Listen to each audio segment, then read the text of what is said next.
Across America, Ohio is known as a great place to live because of its great caring communities. On a sunny August afternoon, one such community came together for a fun afternoon at a local park. With help from local firefighters, they played softball, volleyball, got to know each other a little bit better, ate some great food, and, as is Ohio tradition, talked a little politics. What many didn't expect was to participate in a flash mob dance.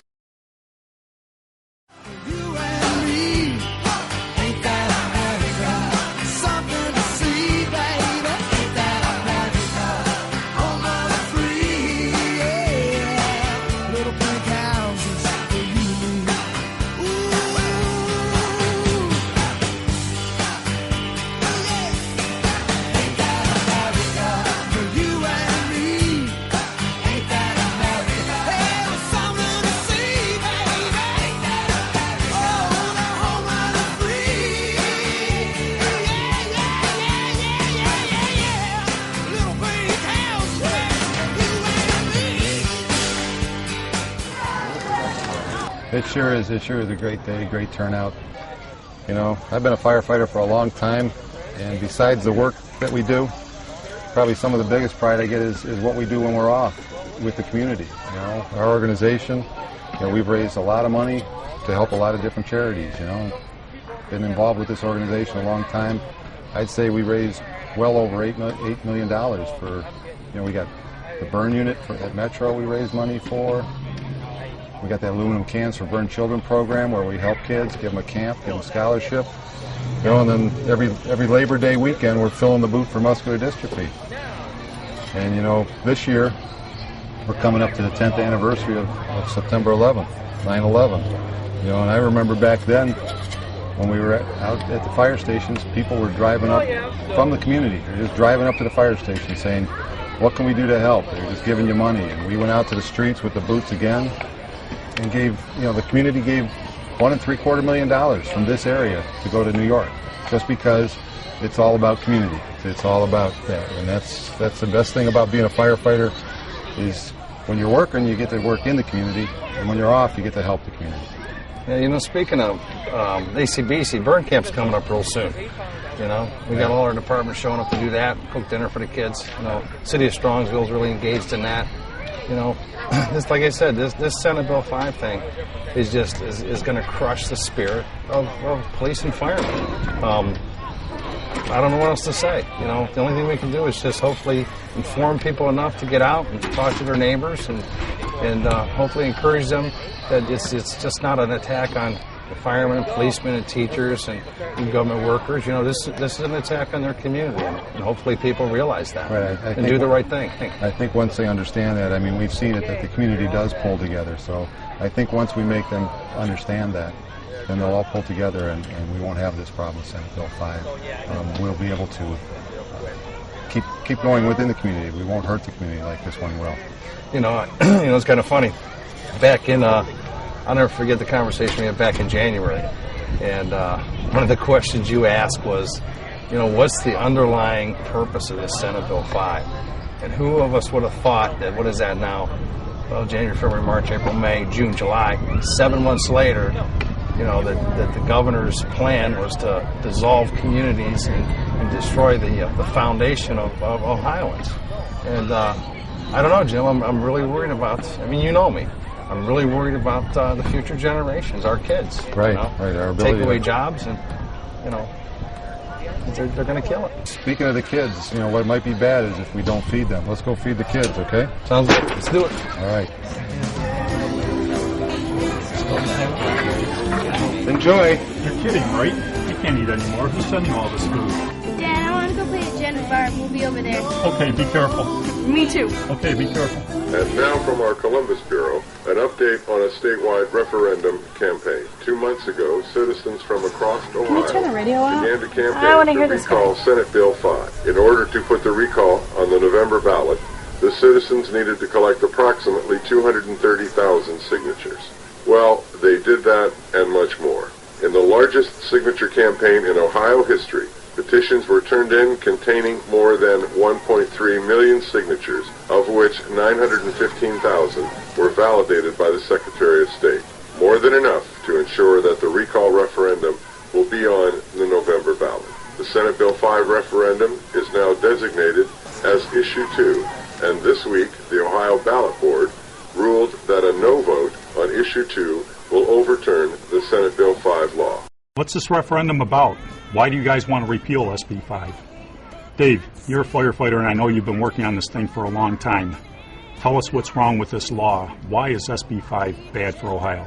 Well, to begin, let's talk about the great communities here in Ohio. Look at us. Got a lot of our local community out here today supporting a great cause, having a great time. Let's not think for a minute that SB 5 isn't bad for Ohio communities.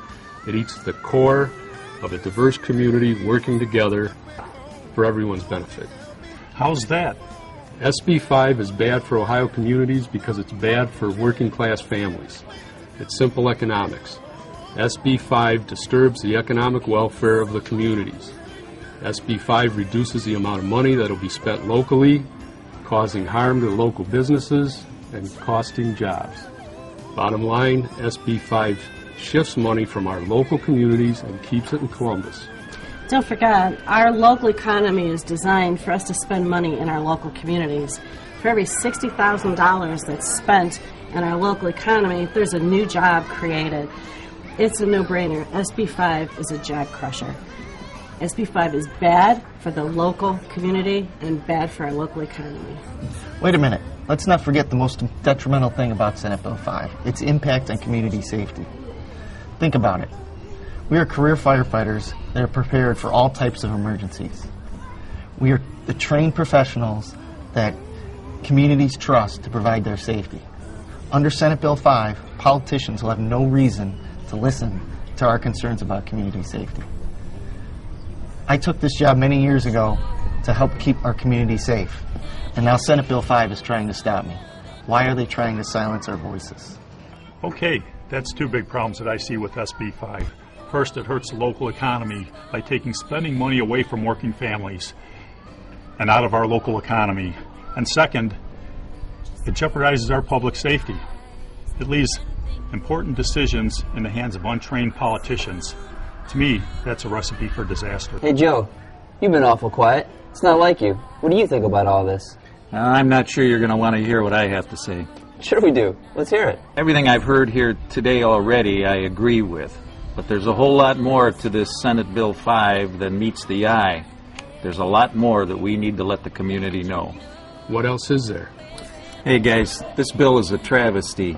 It's void of any semblance of legal basis, ethical basis, or moral basis. They just brought in some brand new legislators. They were freshmen, told them what to do, and they went ahead and adopted a law without asking the right questions. There's going to be a lot of problems with this. And as you guys know, I've been representing firefighters for 40 years. I also represent cities. So I kind of had some experience on both sides. There's not a mayor I know of that's in favor of this law. People need to understand, as I did growing up across the street from the firehouse. My dad was a firefighter. I was the oldest of 6 kids in a 2-bedroom bungalow. I would go over there just to get out of the house. Now, the years that you spent with those firefighters, myself growing up there, I saw how dedicated they were to the community, like you guys and our friends are here today. We know what they've done for this community. All they wanted was fairness for themselves and for others. And the fact is, this bill does not do that. It's an attack on our community, and there is no fairness or justice that our forefathers and firefighters tried to get back in the 70s. Won't supporters of Senate Bill 5 be able to show an economic impact on local communities? They're going to try and show that, Mike, but, you know, the real facts are not going to show that. The history of this particular collective bargaining issue is seen throughout the country already. It's not a matter of collective bargaining. Even the sponsor of the bill had no idea whether or not SB 5 would help the financial conditions in our communities. It's a question of recession and the impact on our investments and the world markets and currency, which is causing the financial problems. And this bill, along with the other actions of this governor, are taking the funds from local governments back to Columbus. They're addressing their deficit in Columbus on the backs of the taxpayers in local communities, and taking our funds away and collective bargaining autonomy that the mayors and the councils enjoy on a local level is merely the state protecting itself and be damned to the communities on a local level. We need to get that message out in order to protect ourselves and our communities and keep them safe. How do you think we can stop this? Or is it all over? It's not all over, Josh. There's lots we can do. History has told us that an economy doesn't thrive by stepping on the living standards of working people. That isn't the way you make an economy work. You need to get the message out that this was an attack upon our community by the legislature. They didn't take into consideration how important safety forces are in each community. They need to understand that when the publicity starts coming out, painting safety forces under the broad brush of whatever they're going to try and do, we need to educate our neighbors, our friends, our families, and let them know, as their neighbor, as their friend, as their family member, we want to keep our community safe, and the only way to do it is to give us a seat at the table.